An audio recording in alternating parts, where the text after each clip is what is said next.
Okay.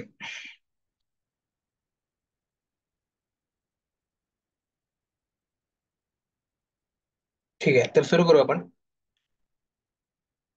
मागच्या लेक्चरचा आणि या लेक्चरचा काही कन्सर्न नाहीये, त्यामुळे मागचा लेक्चर जरी तुमचं मिस असेल तरी पूर्ण वेगळा पॉईंट होता.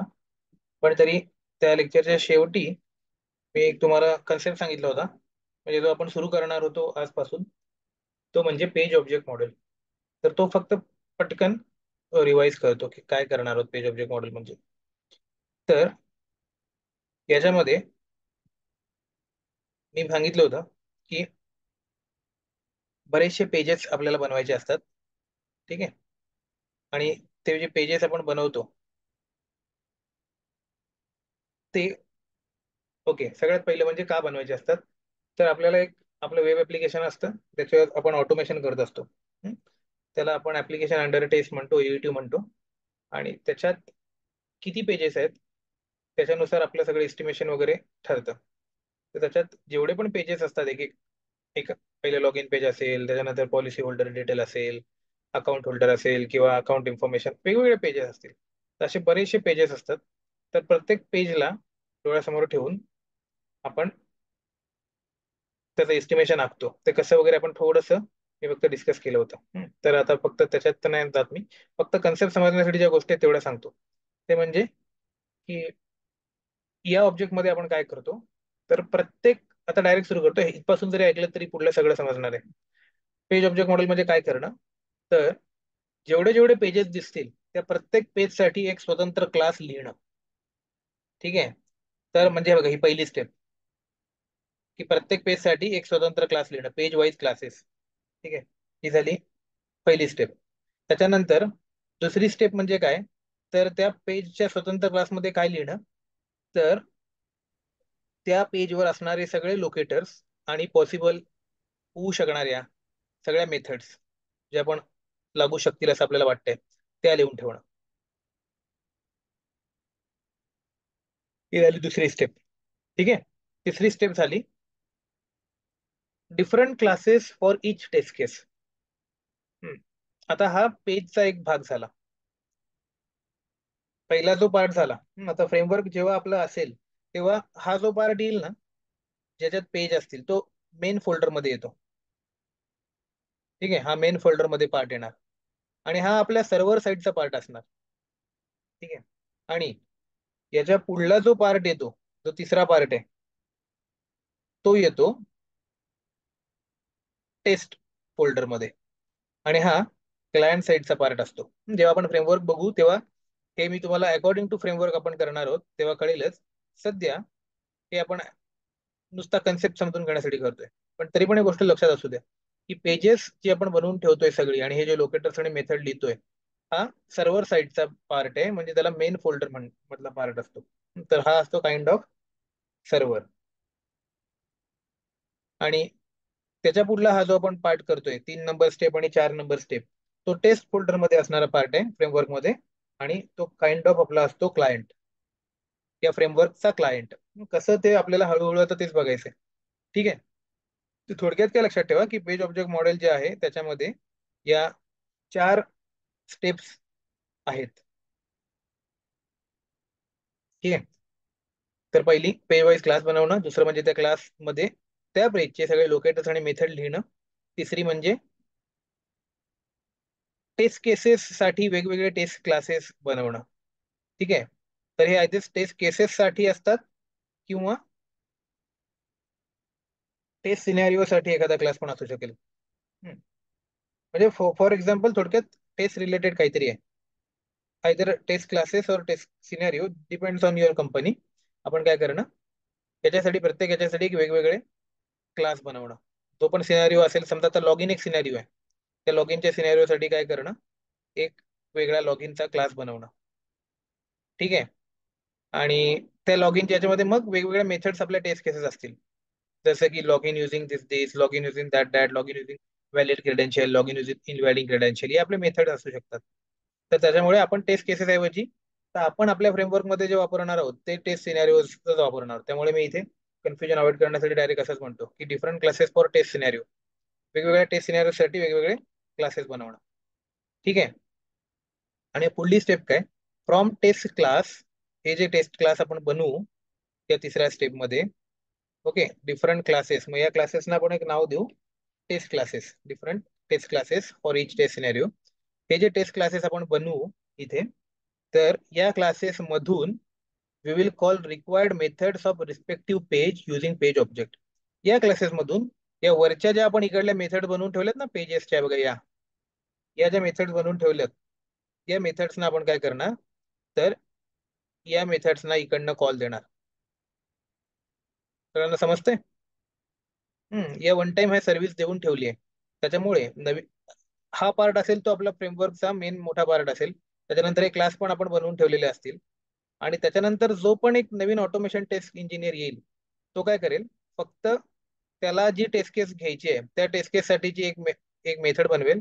आणि त्या मेथड मध्ये तो काय करेल, की त्याला जे पण इकडे या पेज, कुठल्या पण पेज रिलेटेड जी टेस्ट केस असेल, लॉग इन पेजची टेस्ट केस असेल, तर लॉग इन पेजला जे करायला जे पण मेथड्स लागतात, जे आपण ऑलरेडी लॉग इन पेज मध्ये लिहून ठेवल्यात, त्या तो इकडनं काय करत जाईल, कॉल करत जाईल. म्हणजे या टेस्ट क्लासमधून पेज क्लासेसच्या मेथड कॉल करणं, आणि ते कॉल करताना या पेज क्लासेसचे ऑब्जेक्ट वापरणं, म्हणून याला म्हणतात पेज ऑब्जेक्ट मॉडेल. ऑब्विसली गोष्ट आहे की एखादा हा क्लास आहे, त्याच्या मेथड्स कॉल करायला त्याचेच ऑब्जेक्ट वापरायला लागतील. त्याच्यामुळे इकडनं आपण जेव्हा या पेज क्लासचे ऑब्जेक्ट मेथड्स कॉल करू, तेव्हा आपण काय वापरू, तर त्या क्लासच्या पेज क्लासेसचे ज्या पण मेथड्स आहेत, ते आपण इकडनं ज्या पण ऑब्जेक्ट्स आहेत, ते ऑब्जेक्ट वापरून, ते ऑब्जेक्ट डॉट वापरून ते कॉल करू. त्यामुळे या ऑब्जेक्टला काय म्हणणार, पेज ऑब्जेक्ट, या फ्रेमवर्कला म्हणा किंवा या अप्रोचला काय म्हणणार, तर पेज ऑब्जेक्ट मॉडेल म्हणणार. होपफुली सगळ्यांना समजते. आणि हे का करायला लागतं याचं मी थोडक्यात एक्सप्लेनेशन दिलं होतं, की समजा लॉग इन पेज आहे, पॉलिसी होल्डर पेज आहे आणि पॉलिसी पेज आहे. हा पॉलिसी होल्डर पेज आहे आणि जॉईंट पॉलिसी होल्डर पेज आहे, असे तर वेगवेगळे पेजेस असतील असतील इथे. हे बघा, log in policy holder, joint policy holder. तर मी सांगितलं होतं की जर आपण सरळ स्क्रिप्ट लिहिली, तर लॉग इनची स्क्रिप्ट इथे लिहायला लागते, परत पॉलिसी होल्डरला लॉग इन करायला ती स्क्रिप्ट लिहा, परत पॉलिसी होल्डरची लिहा, परत जॉईंट पॉलिसी होल्डरसाठी लॉग इनची स्क्रिप्ट लिहा, पॉलिसी होल्डरची स्क्रिप्ट लिहा, आणि खाली परत जॉईंटची. अशा प्री रिक्विजिट सगळं परत परत लिहायला लागतात. हे सगळं अवॉइड करण्यासाठी आपण काय करतो, प्रत्येकाचे वेगवेगळे पेज क्लासेस बनवतो, आणि त्या मेथड जशा लागतात तशा फक्त कॉल करतो, म्हणजे रियुजेबिलिटी वाढते. म्हणून मी काल आपण एवढंच बघितलं होतं, की रिपिटेशन अवॉइड करणं, रियुजेबिलिटी वाढवून आणि मेंटेन करायला सोपं जाणं, एका ठिकाणी चेंज केला की सगळीकडे रिफ्लेक्ट होणं, याच्यासाठी आपण हे पेज ऑब्जेक्ट मॉडेल मेन वापरतो. ठीक आहे, हे थोडं इंट्रोडक्शन फक्त आपलं झालं होतं. तर आता आपण पुढे जाऊया. आता आपण काय करूया, ऍक्च्युली क्लासेस बनवायला सुरुवात करू. पहिलं आपण समजून घेण्यासाठी मी करून काय ठेवले, फक्त ना 2 एमटी क्लासेस बनवून ठेवले. ते बघा, पेज ऑब्जेक्ट नावाचं मी एक पॅकेज घेतलंय, पेज ऑब्जेक्ट. ठीक आहे. आणि या पॅकेजमध्ये एक लॉग इन पेज, म्हणजे हा पेज क्लास झाला, आणि लॉग इन टेस्ट म्हणजे टेस्ट क्लास झाला. सगळं ना को रिलेट करा थोडं नीट. पहिला लॉग इन पेज क्लास इथे, म्हणजे हा मेन सर्व्हर, नंतर आपण तो मेन फोल्डर मध्ये टाकू फ्रेमवर्क मध्ये. आता फ्रेमवर्क मध्ये अजून तो टाकलेला नाहीये, त्यामुळे आता फक्त समजून घ्या. आणि फ्रेमवर्क मध्ये तो तुम्हाला नंतर आपण त्याला मेन फोल्डर मध्ये टाकू, आणि तो खालचा हा जो क्लास आहे लॉग इन टेस्ट, तो आपण त्याला टेस्ट फोल्डर मध्ये टाकू नंतर. ठीक आहे, आता फक्त समजून घेण्यापुरतं मी एकाच ठिकाणी लिहिलंय. तर ऍक्च्युअल फ्रेमवर्कचे कन्सेप्टला सुरुवात झाली आहे आपल्याला मागच्याच लेक्चर पासून. फक्त आता ऍक्च्युअल फ्रेमवर्क मध्ये आपण अजून टाकले नाहीये. ते आपण ऍक्च्युअल फ्रेमवर्क मध्ये टाकू आता, जसं टेस्ट एनजी आपलं होईल याच्यानंतर. मग आपण त्यांना ऍक्च्युअल फ्रेमवर्क मध्ये सगळ्या कन्सेप्टना एकत्र घुसवू. पण या इंडिव्हिज्युअल कन्सेप्ट सगळ्या जर तुमच्या लक्षात राहतील, तरच मग ते ऍक्च्युअल फ्रेमवर्कला घुसवताना कळतील तुम्हाला. हा, मी हे ऍज इट इज आता तिथे कॉपी पेस्ट करणार. हा, हे आपण एक एक छोटे छोटे पार्ट शिकतोय, हे फ्रेमवर्कचे एक एक छोटे पार्ट आहेत, ते मग आपण फ्रेमवर्क मध्ये टाकणार आहोत. त्यामुळे हे इंडिव्हिज्युअल कन्सेप्ट नीट समजून घ्या, आणि ते आता लक्षात ठेवा पुढल्या जर्नीमध्ये. जेव्हा फ्रेमवर्क आपण सगळं एकत्र कंबाईन करायला घेऊ, छोटे छोटे तुकडे जोडायला घेऊ, ठीक आहे, तेव्हा ते लक्षात ठेवा. त्यावेळेला हे आधीचे सगळे व्हिडिओ क्लिअर पाहिजेत, ते आपण का मागच्या लेक्चर पासून सुरू केले ते. तर आता काय करतोय, हा मी एक पेज बनवलं, लॉग इन पेज. तर आता पेज म्हणजे काय, तर थोडक्यात एवढं लक्षात ठेवा, जे काही तुमचं ऍप्लिकेशन असेल, कुठलं पण तुमचं एक जे काय तुम्हाला एक ऍप्लिकेशन मिळालं असेल, ठीक आहे, तर त्या ऍप्लिकेशन मध्ये तुम्हाला काय करायचंय, तर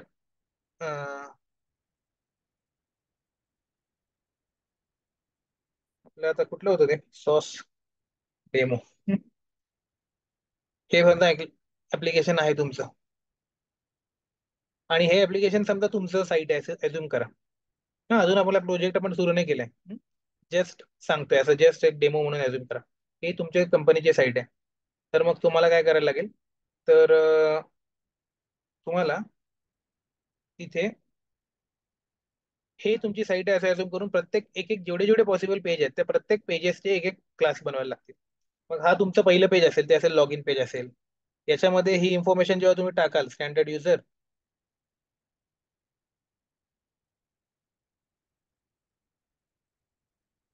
आणि एखादा पासवर्ड आणि लॉग इन करायला, मग हे जे पेज आलं, दुसऱ्या नंबरचं हे जे पेज आलं, त्या पेजचं नाव म्हणजे प्रोडक्ट्स पेज. ओके. तर हे एक प्रोडक्ट्स पेज असेल. ठीक आहे. त्याच्यानंतर आणखीन त्याच्यामध्ये वेगवेगळे खूप पेज असतील. आता समजा एक कुठलं तरी तुम्ही ऍड टू कार्ट करायला गेलात. ठीक आहे. आणि त्याच्यानंतर तुम्ही जेव्हा पुढून हे बघा, कार्ट मध्ये जर तुम्ही जात असाल, तर युअर कार्ट नावाचं एक पेज असेल. हे तिसरं पेज झालं. त्याच्यानंतर इकडे बघा, इथे तुम्हाला ऑल आयटम्स म्हणजे प्रोडक्ट्स नावाचं पेज आहे. ते तिकडे अबाउट मध्ये गेलात तर अबाउट नावाचं एक पेज आहे. ठीक आहे. तर त्याच्यात अबाउट मधल्या पेज मध्ये आणखीन किती पेजेस येतात बघा. हम्म.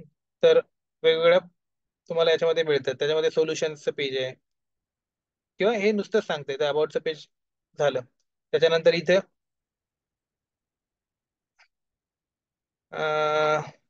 इकडे वेगवेगळे ऍप्लिकेशन्स बघायचे आहेत, तर त्यांचे बरेच वेगवेगळे पेज तुम्हाला माहिती आहे, ट्विटर फेसबुक हे ओपन होतात. म्हणजे असे बरेचसे पेजेस. किंवा एक तुम्ही जर्नी सुरू केली, तर जर्नीचं इन बिटवीन पण तुमचे पेजेस झाले, की इन बिटवीन जर्नीमध्ये तुम्हाला ते प्रोडक्ट इन मध्ये आलंय आणि तुम्हाला आता काय करायचंय, ते प्रोडक्ट परचेस करायचंय आणि ते रिमूव्ह पण करण्याचा ऑप्शन तुम्हाला येतोय. किंवा नुसतं ते बघायचंय, प्रोडक्ट व्ह्यू करायचंय, त्याचं एक पेज येईल. असे वेगवेगळे पेज या तुमच्या ऍप्लिकेशन मध्ये आहेत. तर तुम्हाला काय करायचंय प्रत्येक ऍप्लिकेशनसाठी, म्हणजे पहिले माझं लॉग इन पेज आहे, तर मी लॉग इन पेजचे सगळे लोकेटर्स आणि मेथड लिहिणार. मग मी प्रोडक्ट पेजवर येणार, त्याचे सगळे लोकेटर्स आणि सगळ्या पॉसिबल मेथड्स लिहिणार. ठीक आहे. मग मी चार कार्ट पेजवर जाणार, त्याचे सगळे लोकेटर्स, म्हणजे इथे एकदा गेलो की याच्यात जेवढे लोकेटर्स आहेत ते पॉसिबल लोकेटर्स आणि इथे लिहिणार. ठीक आहे. मग पुढे चेकआउटला गेल्यावर परत हे पेज येते. या पेजचे परत मग मी जेवढे लोकेटर्स असतील ते लिहिणार. असं प्रत्येक पेजचं हे युअर इन्फॉर्मेशन पेज आहे. जेवढे पॉसिबल मला फ्लो मध्ये पेज येऊ शकतात ना, तेवढे सगळे पहिले मी लिहून काढणार कुठेतरी. त्याला म्हणतात आपलं डेव्हलपमेंटचं, म्हणजे आपण जे पण काय करतोय त्याचं प्लॅनिंग करणं. ठीक आहे. आणि त्याचं मग नंतर आर्किटेक्चर बनवणं की कसं करायचंय. तर असं करायचंय आपल्याला. तर आता सगळ्यात पहिले तर आपण कुठल्या पेजवर आहोत, तर लॉग इन पेजवर आहोत. मग आता पहिलं आपण काय करतोय, तर लॉग इन पेजचं मी एक पेज बनवतोय. ते पेज आपण ऑलरेडी म्हणजे पेज क्लास बनवतोय. या पेजचा हा पेज क्लास बनला. हा बघा हा. हा. तर हा आहे तुमचा लॉग इन पेजचा पेज क्लास. ठीक आहे. मग आता तुम्हाला काय करायला लागेल, या पेज क्लासला आपण ज्या रेग्युलर गोष्टी करत होतो, त्या रेग्युलर गोष्टी आपल्याला तशाच करायच्या आहेत. फक्त इथे काय करायचंय, तर इथे आपल्याला प्रॉपर वेने ते करायचंय. म्हणजे आतापर्यंत मी तुम्हाला म्हटलं होतं की आधी कोडिंग शिका, मग चांगली कोडिंग शिकू.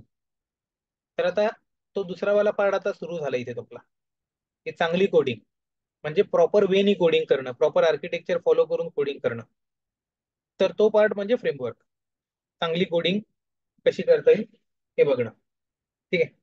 तर त्याच्यामध्ये आता बघा आपण कसं करायचंय. एकच मिनिट द्या फक्त मला.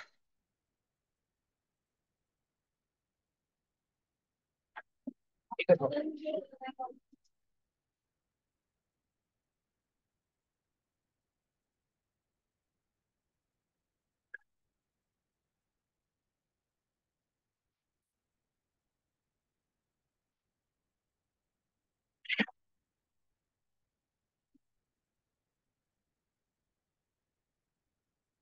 हा. तर च- आपण मी म्हणत होतो की हा आपण आतापर्यंत बघत होतो ते म्हणजे कोडिंग करणं आणि चांगली कोडिंग करणं. तर आता आपण ऍक्च्युली सुरुवात करतोय ती म्हणजे चांगली कोडिंग कशी करायची हे बघायला.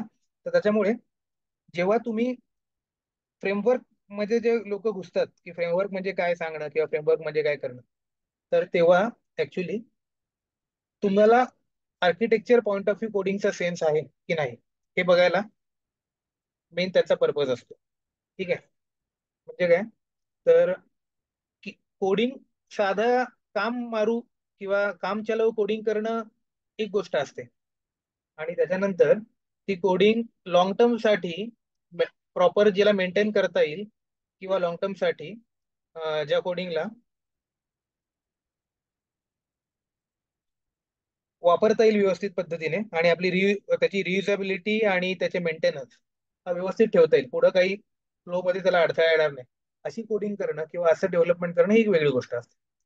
तर जेव्हा फ्रेमवर्क आपण बोलतो, इनिशियल तुम्हाला फक्त सिंपल कोडिंग टेस्ट केली जाते, जावाचे प्रश्न विचारून म्हणा किंवा स्ट्रिंगचा प्रोग्राम कर म्हणून. पण जेव्हा फ्रेमवर्क बद्दल विचारतात तेव्हा तुमचा हा अप्रोच तुमचा कसा आहे हे बघितलं जातं. म्हणजे ते तुमचे जे व्ह्यूज असतात, तुम्हाला माहिती असेल की बर्ड आय व्ह्यू असतो, जसं की मराठीमध्ये की त्याला अं, गरुड दृष्टी, आणि मी आधी बोललो की नाही माहित नाही, आणि कूर्म दृष्टी म्हणतात. आता म्हणजे एक आपल्या स्वतःच्या पावलाखालचं दिसणं, पुढली स्टेप व्यवस्थित चालता येणं, याला ती कूर्मदृष्टी असते. म्हणजे तुम्हाला एक दिलेली टास्क व्यवस्थित करता येते की नाही, एक जर मी स्ट्रिंगचा प्रोग्राम दिला तर तो तुम्ही करू शकताय की नाही हे बघणं, म्हणजे पहिले तुमची ते एक पाऊल तुम्ही टाकू शकताय की नाही, म्हणजे ग्राउंड लेवलचं काम करू शकताय की नाही हे टेस्ट करणं. आणि हे तुम्ही एका लेवल पर्यंत करता, तुम्ही जेव्हा नॉर्मल टेस्ट इंजिनियर म्हणून कराल, त्यानंतर काही वर्ष हे काम कराल, त्याच्यानंतर मग तुम्ही senior analyst, senior test engineer बनाल, त्याच्यानंतर मग तुम्ही लीड बनाल, आणि त्याच्यानंतर मग पुढे करिअरमध्ये ऑप्शन्स असतात की एकतर तुम्ही मॅनेजमेंट साईडला घुसू शकता, किंवा मग तुम्ही टेस्ट आर्किटेक्ट, म्हणजे डेव्हलपमेंट मध्ये पण मॅनेजमेंट साईडला घुसू शकता, किंवा डेव्हलपमेंट आर्किटेक्ट मध्ये घुसू शकता. ठीक आहे. तर मग हे आर्किटेक्ट साईडला घुसणं म्हणजे ही पूर्ण हा बर्ड आय व्ह्यू जो आहे, जी एक जो गरुड दृष्टी वगैरे त्याला म्हणतात, म्हणजे ती डेव्हलप करणं, म्हणजे जेव्हा तुम्हाला होलिस्टिक पिक्चर दिसायला लागतं, तुम्हाला फक्त तुमच्या प्रोग्राम पुरता नाही दिसत, तर 10 वर्ष हे जर फ्रेमवर्क चाललं, तर ते फ्रेमवर्क किंवा 5 वर्ष चाललं, तर लॉंग टर्म मध्ये याच्यात कुठल्या गोष्टी ऍड होतील, आणि मग ते फ्लुएंटली चालण्यासाठी तुम्हाला तो कसा करावा लागेल, हे जे तुम्हाला होलिस्टिक कळतं, तर त्याला म्हणतात फ्रेमवर्क ओरिएंटेड अप्रोच, किंवा आर्किटेक्चर फ्रेमवर्क पेक्षा पण architecture point of view approach, तेव्हा तुम्ही आर्किटेक्ट बनता. त्यामुळे या रूलला जास्त व्हॅल्यू आहे, कारण तेव्हा तुम्ही प्रॉपर सगळे रिसोर्सेस कमीत कमी वापरून मोस्ट ऑप्टिमाइज वेने अशी गोष्ट बनवून देता जे लॉंग टर्म मध्ये चालेल, आणि आता एफर्ट्स वन टाइम एफर्ट्स टाकेल, पण नंतरचे हजारो लाखो एफर्ट्स ते वाचवेल, असं काहीतरी करण्याची तुमच्यात पात्रता येते, कारण तुम्हाला सगळ्या गोष्टी सगळ्या बाजूनी विचार करण्याची क्षमता आलेली असते. तर हे खूप होलिस्टिक आहे. आता फक्त तुम्ही एक तुमच्या प्रोग्रामिंग पुरतं, लँग्वेज पुरतं काम कम्प्लीट करण्यापुरतं करता, एवढं टास्क कम्प्लीट करून द्यायचे, लॉग इन टेस्ट मग कशी का होईना, वर्क होते ना, विषय संपला. ही एक पद्धतीची प्रोग्रामिंग झाली. आणि जेव्हा तुम्ही याच्यावरती उठता तेव्हा मग ती असते नेक्स्ट लेवल, जे म्हणजे हे आपण आता आता करायला चाललोय फ्रेमवर्क. ठीक आहे. त्याच्यामुळे तुम्ही जेव्हा सांगाल तेव्हा नीट विचार करून सांगा की मी फ्रेमवर्क बनवले, स्वतः सांगायचं आहे की नाही सांगायचं आहे. जर तुम्हाला वाटत असेल की तुम्हाला तो अप्रोच समजलाय, तर मग सांगा I was a part of a team from developing from scratch. नाहीतर मग सरळ सांगा की मी टीम मध्ये पार्ट होतो फक्त, मी फक्त फ्रेमवर्क वापरले पण मला सगळं माहिती आहे, पण मी स्वतः बनवलेलं नाहीये. ठीक आहे, कारण हा कन्सेप्ट आहे, त्यासाठी तो थोडासा सेन्स येणं हा गरजेचा असतो. आता आपण जेव्हा फ्रेमवर्क बनवू तेव्हा मी ट्राय करीन की तो सगळा जास्तीत जास्त आपल्याला समजेल की काय सेन्स असतो, आणि तुम्हाला त्याच्यानंतर कळेल पण. पण त्याच्याने ही गॅरंटी नाहीये की जर नवीन असं चॅलेंज येईल एखादं आणखीन वेगळं, त्यावेळेला परत तुम्हाला किंवा आपल्याला कोणालाही तो सेन्स तेवढा प्रत्येक वेळेलाच होईल, कारण त्यासाठी तेवढा एक्सपिरियन्ससाठी तेवढी कोडिंग करायला लागते तो व्ह्यू डेव्हलप व्हायला.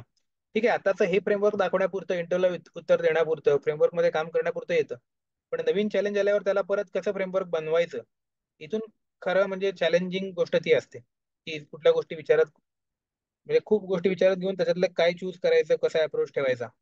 ठीक आहे, खूप चॅलेंजिंग टास्क असते. त्यामुळे तिथे खरा ज्याला नॉलेज आहे आणि ज्याला तो सेन्स आहे, तो अप्रोच, ती दृष्टी आहे, तसा माणूस लागतो आर्किटेक्ट लेवलला.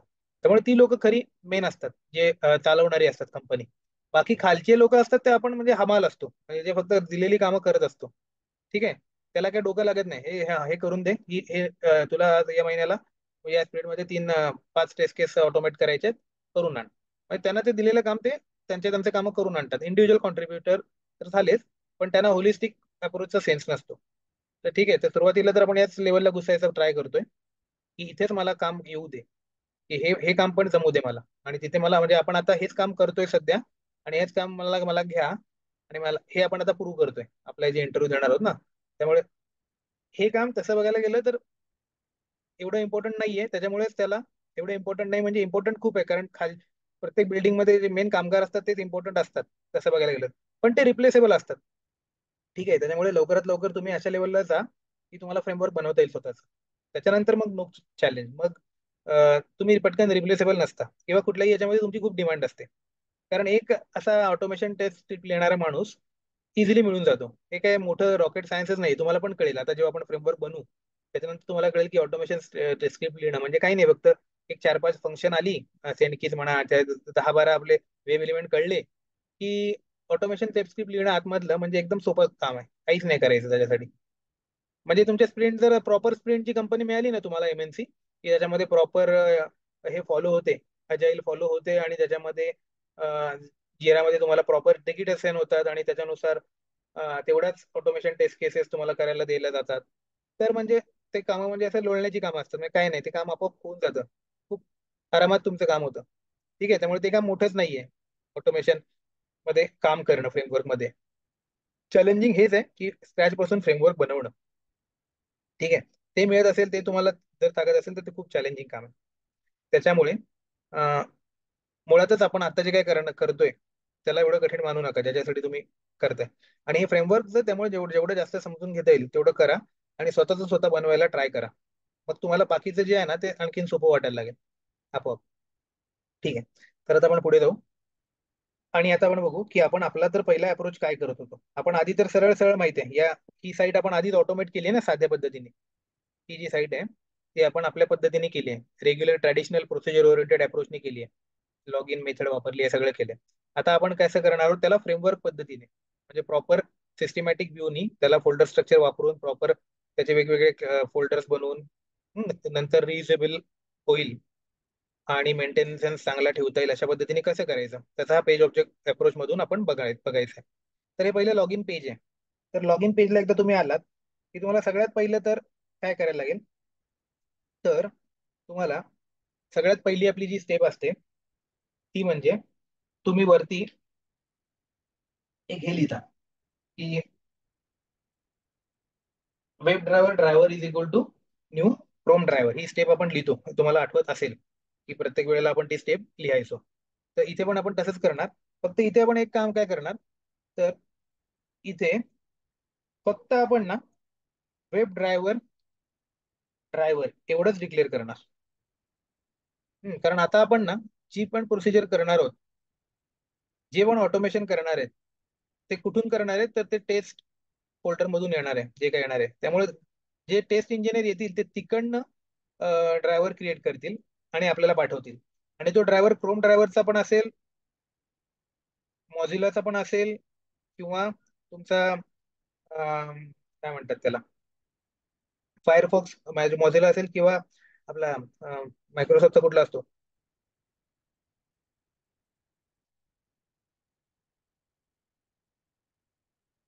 एक्स वाय झेड, कुठल्या तरी एका ड्रायव्हरचा, म्हणजे 2-3 प्रकारच्या कुठल्या पण ड्रायव्हरचा तो बनवू शकतात.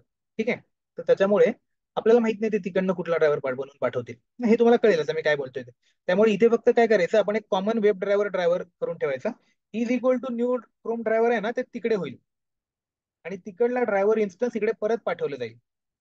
ठीक आहे, त्याच्यामुळे हे आपण बनवून ठेवायचं, आणि फक्त मेक शुअर करायचं की हा आपल्याला नंतर वापरायचा असतो, या क्लासच्या बाहेर पण याचा आपल्याला यूज करायचा आहे सगळीकडे डायरेक्टली. त्यामुळे याला बनवताना फक्त पब्लिक बनवून ठेवायचा, याला एक पब्लिक देऊन ठेवायचं. ठीक आहे, पब्लिक वेब ड्रायव्हर ड्रायव्हर. ठीक आहे, आणि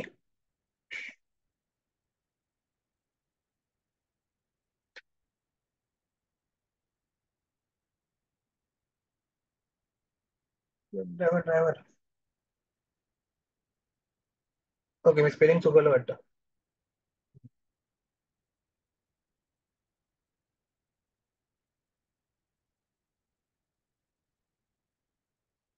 आणि इथे मी हे दिला, सेमिकोलॉन दिला. तर ही राहिली आपली पहिली स्टेप, की आपण एक फक्त ड्रायव्हर डिक्लेअर केला. हळूहळू तुम्हाला कळेल, पूर्ण जेव्हा मी करीन तेव्हा कळेल. ठीक आहे, आणि त्याच्यानंतर तुम्हाला काय करायला लागतं, तर हा तिकडनं येईल आता, म्हणजे जेव्हा आपण त्या टेस्ट क्लासमध्ये जेव्हा आपण जाऊ, हे झालं पेज क्लास. आता टेस्ट क्लास मधून तिकडनं हा ड्रायव्हर पाठवला जाईल. तर आता 1 मिनिट टेस्ट क्लासमध्ये जाऊ आपण, आणि तो ड्रायव्हर तिकडनं बघू की कसा पाठवायचा आहे. ठीक आहे. तर आता फॉर एक्झाम्पल टेस्ट क्लास आहे असं अज्युम करा. तर या टेस्ट क्लास मधून काय होईल, तर तुम्ही इथं जी पण स्टेप कराल की web driver driver is equal to new Chrome driver वगैरे, तर ती स्टेप तुम्ही इथे कराल. ठीक आहे. म्हणजे इथे तुम्ही ती स्टेप लिहाल की वेब ड्रायव्हर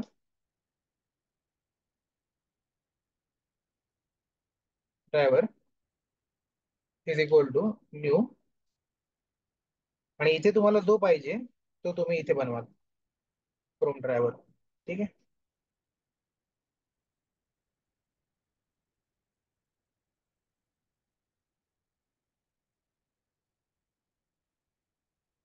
ठीक आहे. तर हे टेस्ट क्लासमध्ये हे तुम्ही गोष्ट करणार.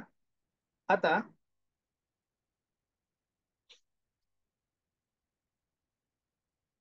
हा जो ड्रायव्हर आहे आपण इथे बनवलाय, तर ऍक्च्युअल आपली जी कोडिंग म्हणजे जो टेस्ट क्लास बनवायला येईल तो इथून करणार आहे. ठीक आहे. त्यामुळे इथे इथे आपण काय करणार, तर जे पण आपण नॉर्मल जी पद्धत केली होती की साईट ओपन करायला काय लागतं वगैरे ते सगळं इथे करणार. आणि इथून, बरं ठीक आहे इथे करू आपण डायरेक्ट. आता आपण करू कसं करायचं. तर आता मी बघा इथून कसं केलं. सध्या तरी मी एक ह्याच्यासाठीचं फंक्शन डायरेक्ट वापरतोय. फॉर एक्झाम्पल इथे आपण एक ड्रायव्हर डॉट गेट मेथड मी घेतो, आणि तिथे आपण ती जी होती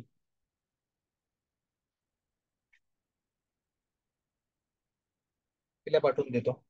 थोडा वेळ लक्ष द्या, सगळं चित्र आता क्लिअर होईल तुम्हाला हळूहळू. हे मेथड मी वापरली. ठीक आहे. त्याच्यानंतर मी थोडासा स्लिप करतो.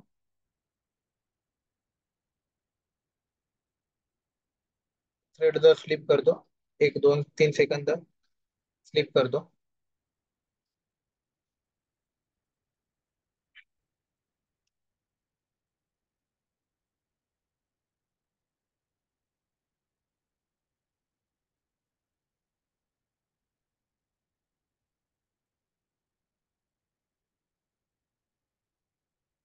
ठीक आहे. हे स्लिप टाकलं.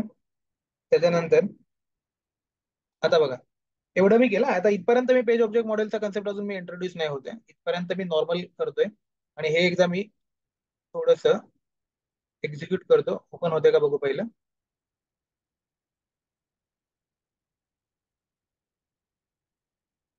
मेन नाही टाकले आपलं, मेन टाकले.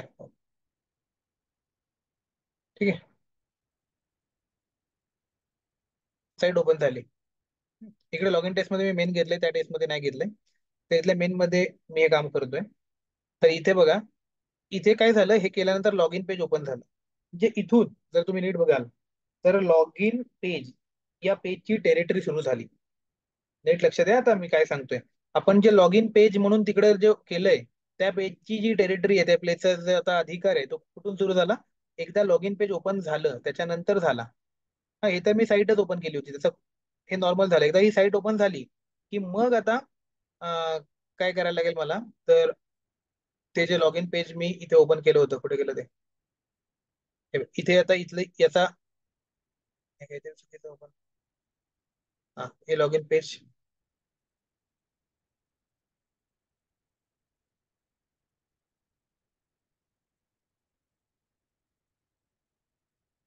येतो.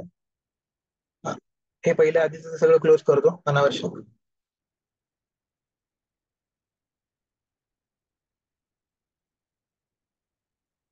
हे लॉग इन पेज बघा, हे लॉग इन पेजची टेरिटरी इथून सुरू झाली जेव्हा मी हे पेज ओपन झालं. ठीक आहे. आता लॉग इन पेज आपल्या समोर ओपन केलं होतं.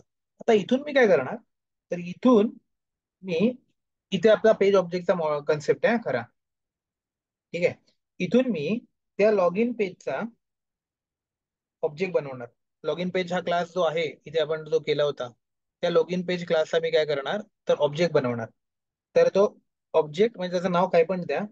तर मी आता त्याचं नाव तुम्हाला समजावं आपल्याला म्हणून थोडं मोठं ठेवतो मुद्दाम, पेज ऑब्जेक्ट, कारण पेज ऑब्जेक्ट मॉडेलच हे आहे. तर मी पेज ऑब्जेक्ट बनवणार याचा इज इक्वल टू न्यू. मुद्दाम मी स्क्रॅच पासून करतोय करावं म्हणून. आता हे ऍक्च्युली हा कोड लिहून ठेवून मग मला एक्सप्लेन करून पटकन थोडा वेळ वाचला असता आपला, बट मग ते आपल्याला पूर्ण कन्सेप्ट नीट समजला नसता. त्याच्यामुळे मी मुद्दामून स्क्रॅच पासून समोर करतोय तुमच्या सगळ्या. लॉग इन पेज कळलं? असं आपण नॉर्मल याचा ऑब्जेक्ट बनला लॉग इन पेजचा. ठीक आहे. आणि त्या ऑब्जेक्टनी आपण काय करणार आता, हा जो ऑब्जेक्ट बनला त्यांनी आपण त्या लॉग इन पेजच्या मेथड्स वापरणार. आणि जे पण आपल्याला काय करायचं याच्या पुढे लॉग इन पेजमध्ये, त्याच्या सगळ्या मेथड आपण इथे बनवून ठेवणार. ठीक आहे. तर आता मी तुम्हाला म्हटलो होतो, आता आता आम्ही एक ढाचा इथे बनवलाय. आता परत सगळ्यांनी आपला जो मेन कन्सेप्ट होता तिथे जाऊ. ठीक आहे. तो कन्सेप्ट काय होता बघा, की पहिलं काम काय करणं, तर पेज वाईज क्लासेस बनवणं. दोन क्लास बनवले आपण, म्हणजे एक बनवला लॉग इन पेज. ठीक आहे. आणि इकडला एक तिसरी स्टेप, टेस्ट क्लास बनवणं. तो तिथे एक टेस्ट क्लास बनवणार, ते पण केलं. ठीक आहे. आणि आता इथलं दुसरी स्टेप आपली राहिली आहे, write down all the locators and methods of that page in the class. हे आपलं राहिलंय. तर लॉग इन पेज मध्ये आपण येऊन काय करणार आहोत, तर या मेथड आता बनवणार आहोत. ठीक आहे. पण ते बनवण्यापूर्वी मला एक काय तुम्हाला सांगायचंय, की एक गोष्ट लक्षात ठेवायची. यातला एकदम क्रिटिकल कन्सेप्ट आहे, की इथून तुमचा हा जो ड्रायव्हर बनलाय, तो आता आधी आपण कसं करायचो, ड्रायव्हर डॉट देऊन इथेच वापरायचो. आता आपल्याला याच ड्रायव्हरवर, कारण हा ड्रायव्हर इन्स्टन्स इथे सुरू झालाय बघा, लक्षात द्या. इथून या ड्रायव्हरनी ही साईट ओपन केली आणि आपल्याला सगळ्या गोष्टी ज्या झाल्या ते या ड्रायव्हर इन्स्टन्सवरच झाल्या पाहिजेत. हा, ही एकदम क्रिटिकल गोष्ट आहे, नीट लक्षात ठेवा. त्यामुळे आपलं काय कर्तव्य आहे, की ज्या पण क्लास मधून ज्या मेथड आता पुढल्या सगळ्या मेथड्स होणार आहेत, त्याला हा ड्रायव्हर इन्स्टन्स पहिला तर आपल्याला पाठवता आला पाहिजे. म्हणून आपण इथून काय करणार, ज्या क्लासचा आपण ऑब्जेक्ट आपण ओपन करतोय त्या क्लासला त्याच्या कन्स्ट्रक्टर मध्येच इकडनं मी हा ड्रायव्हर इकडे पाठवणार आहे बघा. ठीक आहे. इकडनं मी त्याला असा ड्रायव्हर हे पाठवणार. तर आता लगेच एरर आली, की अरे असा पॅरामीटराइज कन्स्ट्रक्टर तर नाहीच आहे तिकडे. आता इथून बघा, कन्स्ट्रक्टर वगैरे ज्यांना आठवत नाही ते आता संपले. त्यांना हे समजणार नाही अजिबात आणि त्याला कोणच काय करू शकत. ज्याला इथून ही एरर कळली की पॅरामीटराइज कन्स्ट्रक्टर अवेलेबल नाहीये, का, कारण बाय डिफॉल्ट कॉल डिफॉल्ट कन्स्ट्रक्टरला जातो आणि डिफॉल्ट कन्स्ट्रक्टर सिस्टीम इम्प्लिसिटली लिहिते. पण पॅरामीटराइज कन्स्ट्रक्टर आपण पाठवतो आणि असा कन्स्ट्रक्टर या लॉग इन क्लासमध्ये आपण लिहिलेलाच नाहीये. त्यामुळे तशी एरर आली. त्यामुळे आपलं पहिलं काम काय, तर इथे तसा एक डिफॉल्ट एक जो कन्स्ट्रक्टर आहे तसा तो लिहिणं. कसला कन्स्ट्रक्टर, तर पॅरामीटराइज कन्स्ट्रक्टर तसा लिहिणं हे आपलं काम आहे. त्यामुळे इथे मी काय करतो, कन्स्ट्रक्टर लिहितो. कन्स्ट्रक्टर लिहिणं म्हणजे काय, तर ती मेथड लिहिणं. तर माझी दुसरी स्टेप असेल त्याच्यामुळे ती काय असेल, तर इथे तसा पॅरामीटराइज कन्स्ट्रक्टर लिहिणं. बघा, ते कन्स्ट्रक्टरचं नाव म्हणजे मेथडचं नाव सेम असतं. ठीक आहे. तर ही मेथड लिहिणं म्हणजे हा कन्स्ट्रक्टर लिहिणं. आणि या कन्स्ट्रक्टर मध्ये आपल्याला काय पाठवायचं, ड्रायव्हर पाठवायचंय. त्यामुळे जसं आपण इंटिजर व्हेरिएबल ए असतो तेव्हा इंट ए लिहितो, तसं आता हे वेब ड्रायव्हरचा ऑब्जेक्ट आहे. त्यामुळे इथे काय लिहायला लागेल, डेटा टाईप मला वेब ड्रायव्हर आणि ड्रायव्हर. ड्रायव्हर त्याचं व्हेरिएबलचं नाव. हा, आता मी लिहिलं.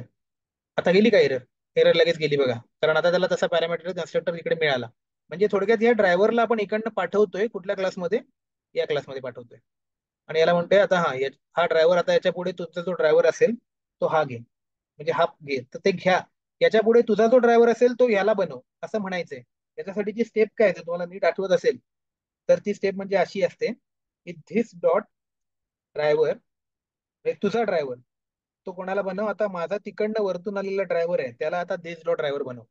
म्हणजे हा म्हणजे आता तिकडल्या क्लासमधनं टेस्ट क्लासमधून आलेल्या ड्रायव्हरला घे, आणि तुझा जो ड्रायव्हर आहे इथे वरती हा डिक्लेअर केलास ना तू, त्याला आता तो जो मी पाठवलाय टेस्ट क्लास मधून जो ड्रायव्हर आलाय त्याला असाइन कर, जे हा त्याच्यात जाईल. म्हणजे इकडनं आपण जे पण हे पेज ओपन केलंय सॉस डेमोचा, त्याच्यासोबत असलेला ड्रायव्हर आता मला इथे मिळाला माझ्या ड्रायव्हर मध्ये. सगळ्यांना कळली ही स्टेप. हे सगळं समजावं म्हणून आपण एवढा वेळ कन्स्ट्रक्टर हे वगैरे आता सगळं शिकत होतो नीट. दिस डॉट काय असतं, हे काय असतं. ठीक आहे. मी म्हटलं होतो की सेलेनियम मध्ये आपण फ्रेमवर्क मध्ये डायरेक्ट धडाधड कन्सेप्ट वापरणार आहोत, तिथे मग हे एक्सप्लेनेशन नाही. आता वेळ देतोय आपण. त्यामुळे आता हे तुम्हाला जर समजलं, तेव्हाचं जर आठवलं आणि समजलं, तर हे सगळं अप्रिशिएट होईल आणि समजेल. आणि ते आता तुम्हाला धिस डॉट आठवत नसेल, कन्स्ट्रक्टर पॅरामीटर कन्स्ट्रक्टर आठवत नसेल, तर मग पुढलं तुम्हाला परत ते करून मग परत बघायला लागेल, दुसऱ्या फ्लो मध्ये शिकायला लागेल. ठीक आहे. मग तुम्हाला समजेल तरी पण ते अप्रिशिएट मुळापासून अप्रिशिएट करता नाही येणार. हा, त्यामुळे हे प्री रिक्विजिट आहे अजून पण. ज्यांना आधीचे कन्सेप्ट डाऊटफुल वाटत असतील त्यांनी constructor, polymorphism, over riding, overloading, ते जे सगळे कन्सेप्ट बुक्सचे आहेत ते परत एकदा रिवाइज मारा, जर नसेल आठवत तर. पण ते आठवणं इथं हे खूप गरजेचं आहे, याचं काहीच समजणार नाही. तर ही स्टेप केली. आता तिकडला ड्रायव्हर आपण इकडे आणला. आता काय करायचंय, आपल्याला ज्या दोन गोष्टी मी म्हटलो होतो इथे, बघा काय लिहायचं होतं, लोकेटर्स आणि मेथड्स. सेकंड नंबरची स्टेप बघा, त्या लिहायला आपण सुरुवात करू. पहिले तर इथे लोकेटर्स आणि त्याच्यानंतर इथे मेथड्स, हे लिहायला आपण सुरुवात करू. लोकेटर्स आपण थोडं नंतर लिहू, का ते तुम्हाला कळेलच मी नंतर नंतर का लिहितोय त्या गोष्टी. आधी आपण मेथड लिहू. ठीक आहे, तर आता आपल्याला पहिली मेथड कुठली लागेल, नीट विचार करा. आपला सॉस डेमो क्लास ओपन करा आणि पहिली मेथड कुठली लागेल. तर पहिलीच गोष्ट आपल्याला त्यात काय करायची, युजर नेम टाकायचे. म्हणजे पहिली मेथड आपण युजर नेम याच्यात टाकायची लागेल. दुसरी मेथड काय लागेल, पासवर्ड टाक. तिसरी मेथड काय लागेल, लॉग इन बटनवर क्लिक कर. अशा बेसिक 3 मेथड जेव्हा आपण टाकू तेव्हाच हा क्लास बेसिक फंक्शनॅलिटी पूर्ण करेल. म्हणजे निदान फ्लो कम्प्लीट करण्यासाठी पुढल्या पेजवर जायची फंक्शनॅलिटी. दुसऱ्या पेज पर्यंत इथून पोहोचायचं असेल तर या जोपर्यंत तुम्ही कृती करत नाहीत म्हणजे ऑपरेशन करत नाही तोपर्यंत तो पोहोचणार नाही. त्यामुळे सगळ्यात पहिलं या आपल्याला 3 मेथड लागणार. एक म्हणजे काय, एंटर युजर नेम, दुसरं म्हणजे एंटर पासवर्ड आणि तिसरं म्हणजे click on log in button. या 3 मेथड तर आपल्याला लागणार आहेत या क्लासमध्ये. सगळ्यांना नीट समजतंय. तर हे असं डोकं चालवलं आपण आणि पहिली मेथड आपण आता फक्त लिहायला घेऊ. सध्या आपण फक्त कन्सेप्ट समजण्यासाठी एक मेथड घेऊनच बघू कन्सेप्ट कसा चालतोय. आणि आपण आपली एक मेथड लिहू. आणि आता इथल्या मेथड या सगळ्या आपल्याला पब्लिक लिहायच्यात. आपण आधीच बघितलं होतं की मेथड पब्लिक आपण ठेवणार आहोत. तर पब्लिक वॉइड आणि मेथडचं नाव देऊ आपण एंटर युजर नेम. ठीक आहे, अशी मेथड आपल्याला इथे करायला लावू आपण. ठीक आहे. आणि आता या युजर नेमला युजर नेम काय असेल ते आपण इथे एकतर स्टॅटिक लिहू शकतो, पण आपण स्टॅटिक म्हणजे कसं, सॉरी, हार्ड कोडिंग करू शकतो, पण आपण हार्ड कोडिंग करत नाही. त्यामुळे आपण ते तिकडनं टेस्ट युजर जो करेल तो सांगेल की कुठल्या युजर नेमचं युजर नेम एंटर कर. ते तिकडनं टेस्ट वाला पाठवेल. त्यामुळे आपण इथे ना त्याच्या ब्रॅकेटमध्ये आपण ते घेऊ तिकडनं म्हणजे स्ट्रिंग आणि इथं ते नाव देऊ युजर नेम. ठीक आहे, ते तिकडनं येऊ दे. ठीक आहे.